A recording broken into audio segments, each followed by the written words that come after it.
Hey guys, my name is Elijah, and in this tutorial I will show you how to embed Google Calendar in Notion. So go to the new tab and type in indify.co. Visit the page indify.co and sign in with your Google account. I am signed in right now, so I can click on Explore Widgets and click on Google Calendar. Click on Create Widget.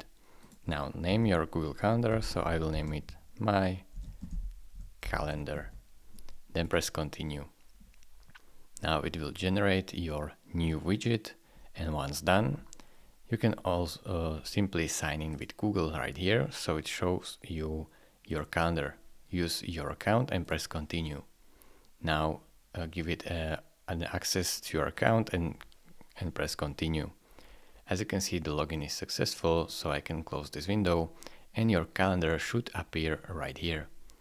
You can make changes to your calendar, just format him with these colors, or just simply click on copy to clipboard your link, go back to Notion, and then write / and embed. Click on embed from filtered results, and in embed links, paste your link. Just use Command V or Control V shortcut and click on embed link. Now your Google Calendar is right here and you can resize it to your liking. Thank you very much for watching. If this video was helpful to you, consider subscribing and liking this video, and I will see you in the next tutorial. Bye bye.